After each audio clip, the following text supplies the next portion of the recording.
بسم الله الرحمن الرحيم نحمده ونصلي على رسوله الكريم أما بعد فأعوذ بالله من الشيطان الرجيم بسم الله الرحمن الرحيم إياك نعبد وإياك نستعين. محترم دوستو بھائیو، اس سے قبل الحمدللہ رب العالمین الرحمن الرحیم مالک یوم الدین کی تفسیر بیان کی گئی تھی. انشاءاللہ آج ایاک نعبد و ایاک نستعین کی تفسیر بیان کی جائے گی. ایاک نعبد، اس سے پہلے کی جو آیتیں ہیں اس میں صرف اللہ تعالیٰ کی حمد و ثنا تھی، اور اس آیت میں ایک طرف جہاں اللہ تعالیٰ کی حمد و ثنا کا پہلو ہے، وہیں دوسری طرف اللہ تعالیٰ سے مدد اور فریاد بھی ہے، اللہ تعالیٰ سے درخواست بھی ہے. تو ایاک نعبد و ایاک نستعین، نعبد یہ عبادت سے مشتق ہے. عبادت کے معنی آتے ہیں کسی کے سامنے انتہائی عاجزی اور کسی کو انتہائی بڑا اور اسی کو رسپیکٹڈ سمجھ کر اس کے سامنے انتہائی عاجزی اور فرمانبرداری کے ساتھ اس کے سامنے سر جھکانا، یہ عبادت، اس کے معنی آتے ہیں عبادت. اور نستعین، اس کے معنی آتے ہیں مدد طلب کرنا. تو اب معنی یہ ہوئے کہ ہم تیری ہی عبادت کرتے ہیں اور تجھی سے مدد طلب کرتے ہیں. You alone we worship and from you alone we ask help. یعنی ہم تجھی سے مدد طلب کرتے ہیں اور تیری ہی عبادت کرتے ہیں. انسان کے اوپر تین حالات گزرتے ہیں. انسان تین حالات سے گزرتا ہے: پاسٹ، پریزنٹ، فیوچر، ماضی، حال، مستقبل. اور انسان ان تینوں میں اللہ تعالیٰ کا محتاج ہے. الحمدللہ رب العالمین الرحمن الرحیم میں یہ بتایا گیا ہے کہ انسان پاسٹ میں اللہ تعالیٰ کا محتاج ہے، اور اسی طرح پریزنٹ میں بھی، کہ انسان کچھ نہیں تھا تو اللہ تعالیٰ نے اس کو پیدا کیا. جیسے قرآن کریم اللہ تعالیٰ فرماتے ہیں: یا ایھا الانسان ما غرک بربک الکریم الذي خلقك فسواك فعدلك في أي صورة ما شاء ركبك.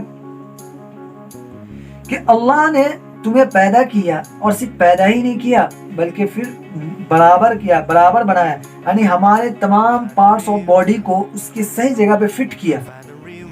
فعدلک، پھر معتدل بنایا. انسان کو اللہ تبارک و تعالیٰ نے پیدا کیا، کئی متضاد صفات اس کے اندر ہے، لیکن اس کے باوجود اللہ تبارک و تعالیٰ نے اس کو تمام جاندار میں معتدل المزاج بنایا، معتدل بنایا. پھر اس کو اللہ تعالیٰ فرمایا: فی ای صورت ما شاء رکبک، پھر جس صورت میں چاہا تمہیں جوڑ کر ڈھال دیا.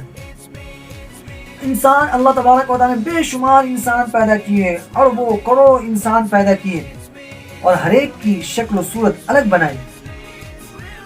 تو اللہ تبارک و تعالیٰ جو اتنا بڑا مہربان ہے، جس نے انسان کو پیدا کیا پھر بہترین شکل و صورت سے نواز دیا، تو اللہ تبارک و تعالیٰ پوچھتے ہیں: یا ایھا الانسان ما غرک بربک الکریم، اے انسان، کس چیز نے تمہیں تمہارے مہربان رب سے دھوکے میں ڈال رکھا؟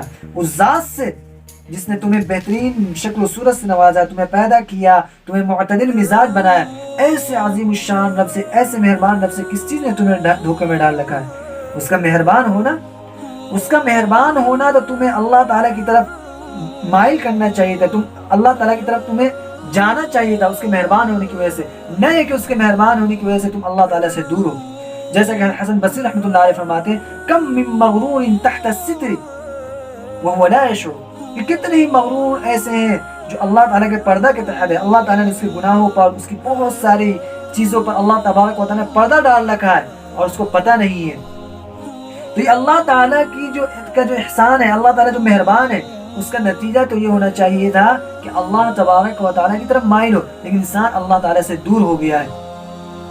تو اللہ تبارک و تعالیٰ کہ ہم محتاج ہیں، پاسٹ میں بھی کہ اس نے ہمیں پیدا کیا، اور پریزنٹ میں بھی، حال میں بھی، کہ وہ ہمیں کھانا دے رہا ہے، ہماری دیکھ بھال کر رہا ہے، ہمیں رزق دے رہا ہے.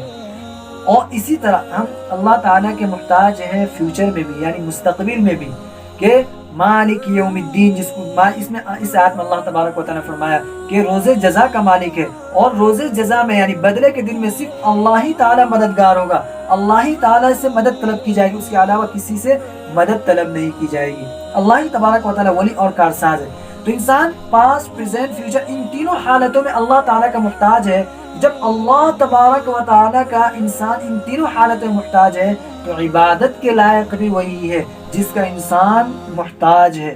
اللہ ایاک نعبد، ہم تیری، اور عبادت نام ہے انتہائی عاجزی اور ذلت کے ساتھ اس کے سامنے اس کی فرمانبرداری کرنا، انتہائی تواضع کے ساتھ، انتہائی ہیومنٹی کے ساتھ، انتہائی ہمبلنس کے ساتھ اس کے سامنے سر جھکانا، اس کی فرمانبرداری کرنا۔ تو عبادت جب انسان ان تین چیزوں میں اللہ تعالیٰ کا محتاج ہے تو عبادت میں بھی، عبادت کے لائق بھی اللہ تبارک و تعالیٰ ہے۔ اگر اللہ تعالیٰ فرماتے ہیں ایاک نستعین، تو ہم تجھ سے ہی مدد طلب کرتے ہیں۔ اللہ تبارک ایک چیز اس میں دوسرا پہلو جہاں اللہ تعالیٰ سے درخواست کی، اس میں ایک تیسرا پہلو یہ بھی ہے کہ انسان کو صرف اللہ ہی تعالیٰ سے مانگنا چاہیے، اللہ ہی تعالیٰ کے سامنے دست سوال اور اللہ ہی تعالیٰ تبارک و تعالیٰ سے ہیلپ، اور اسی طرح اللہ ہی تبارک و تعالیٰ سے مدد طلب کرنا چاہیے۔ ہاں، اگر کسی ولی یا نبی کو وسیلہ بنا کر ہم اللہ تبارک و تعالیٰ سے مانگتے ہیں تو یہ درست ہے، لیکن مانگنا اور صرف اپنی فریاد رکھنا اور اپنی کسی بھی طرح کی ضرورت، نیڈس، وہ صرف اللہ تعالیٰ سے مانگ سکتے ہیں۔ تو اللہ تبارک و تعالیٰ نے ایاک نعبد و ایاک نستعین، ہم تیری ہی عبادت کرتے ہیں اور ہم تجھ سے مدد طلب کرتے ہیں۔ کس چیز میں مدد طلب کرتے ہیں یہ اللہ تبارک و تعالیٰ نے بیان نہیں فرمایا، یہ عام ہے۔ تو اس میں بہت ساری چیزیں، صرف عبادت صرف نماز روزے کا نام نہیں ہے۔ امام غزالی رحمۃ اللہ علیہ نے اپنی تفسیر، اپنی کتاب اربعین میں لکھا ہے کہ عبادت 10 چیزوں کا نام ہے۔ عبادت نماز، زکوٰۃ، روزہ، حج، نمبر تلاوت قرآن، اسی طرح تلاوت قرآن، اور اسی طرح پڑوسی اور ساتھی کے حقوق ادا کرنا، لوگوں کو نیک کاموں کا حکم دینا اور بری باتوں سے روکنا، اور رسول اللہ صلی اللہ علیہ وسلم کی سنت کا اتباع کرنا۔ تو یہ عبادت 10 چیزوں کا نام ہے۔ یعنی اے اللہ، ہم نماز پڑھتے ہیں لیکن جیسی نماز پڑھنا چاہیے ہم نہیں پڑھ پاتے ہیں، اے اللہ ہم تجھ سے مدد طلب کرتے ہیں، ہم کمزور ہیں، ہر چیز میں ہم کمزور ہیں۔ زکوٰۃ، اے اللہ تو نے مال دیا لیکن ہم اپنی نفس خواہشات کی وجہ سے زکوٰۃ صحیح طریقے سے ادا نہیں کر پا رہے، اللہ ہم تجھ سے مدد طلب کرتے ہیں۔ اے اللہ، ہم پڑوسی کے ساتھ، ساتھیوں کے ساتھ صحیح طریقے سے پیش نہیں آتے ہیں، ان کے ساتھ ہمارا رویہ، بیہیویئر اچھا نہیں ہے، اے اللہ ہم تجھ سے مدد طلب کرتے ہیں۔ اور اسی طرح اے اللہ، رسول اللہ صلی اللہ علیہ وسلم سنت کی اتباع ہم نہیں کر پا رہے ہیں، اے اللہ ہمیں رسول اللہ صلی اللہ علیہ وسلم کی سنت ایک ایک پہلو میں، ایک ایک چیز میں کرنے کی توفیق عطا فرما۔ تو یہ 10 چیزیں جو امام غزالی رحمۃ اللہ علیہ نے اپنی کتاب اربعین، اسی طرح اچھی باتوں کا حکم دینا، بری باتوں سے روکنا، یعنی امر بالمعروف اور نہی عن المنکر، جو اس امت کا ایک خاص صفت ہے جو اللہ تبارک و تعالیٰ نے اس امت کو آپ صلی اللہ علیہ وسلم کے وسیلے سے، آپ صلی اللہ علیہ وسلم کے ذریعے سے نوازا ہے۔ وَلْتَكُمْ مِنْكُمْ أُمَّةٌ يَدْعُونَ إِلَى النَّاسِ، تم میں ایک جماعت ہونی چاہیے، يَدْعُونَ إِلَى النَّاسِ، جو لوگوں کو بلائے، يَأْمُرُونَ بِالْمَعْرُوفِ، جو يَأْمُرُونَ بِالْمَعْرُوفِ وَيَنْهَوْنَ عَنِ الْمُنْكَرِ، جو اچھائی کا حکم دے اور بری باتوں سے روکے۔ اللہ تبارک و تعالیٰ سے مانگنی چاہیے، اللہ جس طرح اس صفت کو اپنانا چاہیے، جس طرح اس صفت کو ہمیں اپنے اندر اپنا کر دوسروں تک پہنچانا چاہیے، اے اللہ ہم نہیں کر پاتے، اے اللہ ہم تجھ سے مدد طلب کرتے ہیں۔ اور اسی طرح دنیاوی ضرورتیں جتنی بھی چیزیں ہیں ان تمام میں ہم تجھ سے ہی مدد طلب کرتے ہیں، اے اللہ ہماری مدد فرما، ہم تیری عبادت کرتے ہیں اور تجھ سے مدد طلب کرتے ہیں، اے اللہ ہماری ہر چیز میں مدد فرما۔ اللہ تعالیٰ سے دعا ہے کہ اللہ تعالیٰ کہنے سننے سے عمل کی توفیق عطا فرمائے۔ آمین۔ وآخر دعوانا الحمدللہ رب العالمین۔